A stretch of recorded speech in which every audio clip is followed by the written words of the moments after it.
It's going to be much more than just a building. This will be one of the world's great treasure houses, a showcase for human history and endeavor.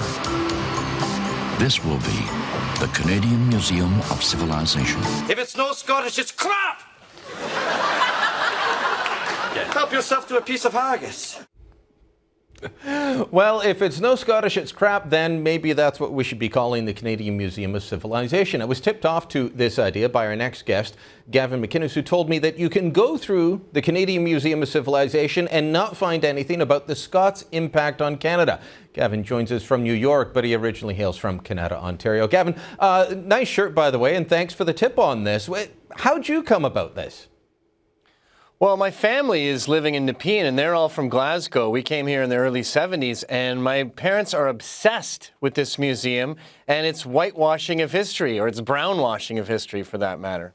I took a tour of it this morning, and I was absolutely shocked that you would think, as you go through this Hall of Canada, and it's designed to tell you the history of the country, you would think that Canada was settled by a bunch of French Canadians, or a bunch of French immigrants, and then the Métis came along, and there's a smattering of Ukrainians and some Chinese people, and one black schoolhouse in Alberta. But other than that, not much. Somewhere along the way, these other people showed up, but they never tell you how the English and the Scots got into Canada. Canada is a Scotland. It's the same culture. That whole hoser thing of saying, hey, guy, what happened to your face there when they meet a burn victim? That's Scottish booze culture. And the whole history of it, from you go to the airport, Canadian airports, everyone in the bar is drinking a pint. You don't have that in American airports. No, you don't. You don't. In fact, there's no bar right next to the gate, which you have in Canada. In Glasgow, they'll have their glasses at their chairs by the gate. They're not even at the bar anymore. And you look at all the chip fans in Ontario. The whole accent, A, is Scottish. And that's just what I'm talking about. I'm just talking about the way people talk now. If you go back into history, you'll see nothing but mix. Look at the money. It's all mix.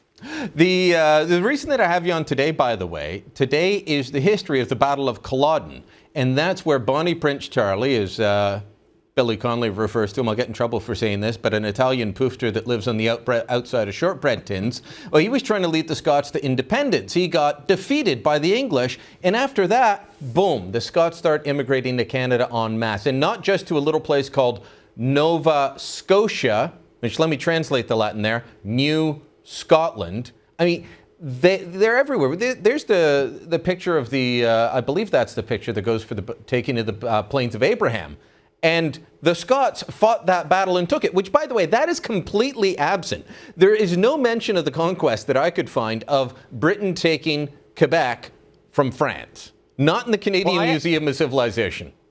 I actually spoke to the director there in 2009, and I explained that we started the Hudson Bay Company, and we started Medicare, and we weren't just, the Irish were nabbies, they were just workers. We were inexorably linked to the French conquest. We bred with the Métis because we didn't have a class system. We were the only ones that could handle the cold, so we spread across the entire country as leaders, as architects, as designers of the whole country. We shaped the country, and he said, yes, that's true, but we can't be too arrogant about that, and we have to be inclusive. We have to be modest. What? See, now there is a touch of that. That is a bit of Scottish culture of saying, oh, well, we can't, you can't let your head get too big there, son. I mean, come on. Who do you think you are? Sit down. But they're also very brash.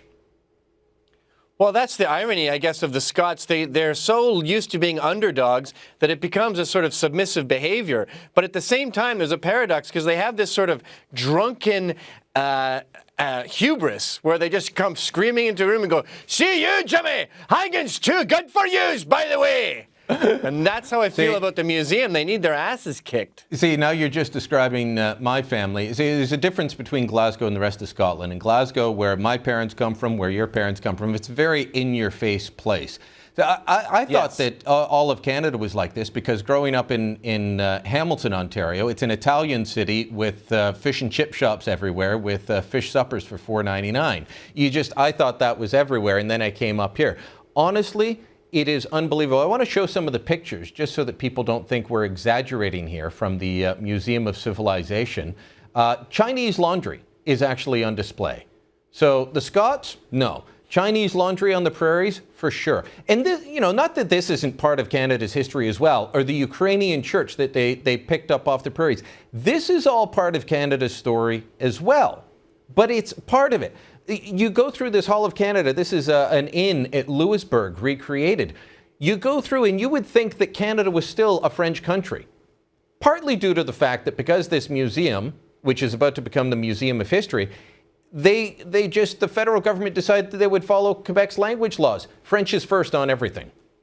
But one thing about the French, too, that is inexorably linked to Scottish history. That Scots ran Quebec. That was the government of Quebec before it was completely Francophiled, was run by Scots. And they were called, the Scots and the French were the old alliance because they both hated the English so much. So even a huge part of French history is Scottish. I actually claim poutine as being Scottish because who else would think, okay, deep fried potatoes, not enough. Let's add more to it. Let's add gravy and cheese. I mean, and I used to live in Montreal. It's hangover food. It's for whiskey.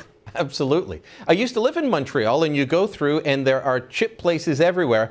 Maire Drapeau outlawed chip wagons, so you don't get them. So you get these patateries all over the place, and the food. Yeah, that's where they got. That's where they got their potato culture. Look at McGill University. McGill. Okay, so you mentioned the Hudson's Bay Company, McGill University. James McGill donated the land for that. He started. They decided the Hudson's Bay was too English, so James McGill and a bunch of other Scottish merchants in Montreal said, "We can get some of this business. Let's start the Northwest Company." Right. The Scots were the only ones who not only could handle the weather, but could handle the Indians. They would literally make love to them. They would breed with them. So when the English came, went, "Oh Lord," the Indians are like, "Hey, you talking about my wife there, pal? That's my family, by the way." They were the largest landowners in the world back then. By the way, 4.7 million Canadians claim Scottish heritage. Here's just a list of some of them.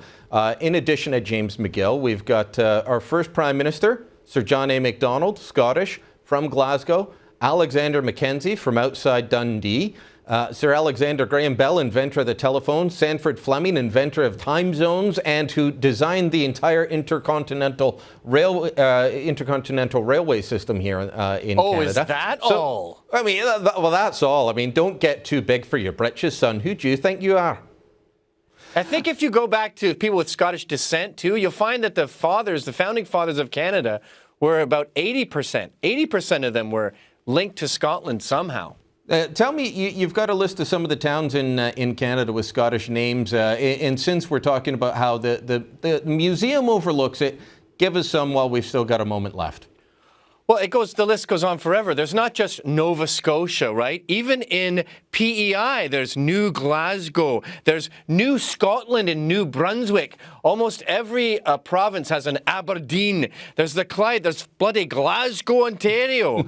There's Scottstown, Quebec. We're out of time. How many places have a Loch Lomond? There's Aberdeen, Saskatchewan. There's Aberdeen, we'll have to cut you there, Gavin. Angus, okay. I think he's going to be talking for about the next 10 minutes. Bloody share there's Bannockburn, there's Baxter, there's Belvedere, there's Brucedale, Corners. This is just Ontario I'm doing now. There's Colgan, there's Craigleith, there's Craigmont, bloody Crombie. Just the letter C in Ontario.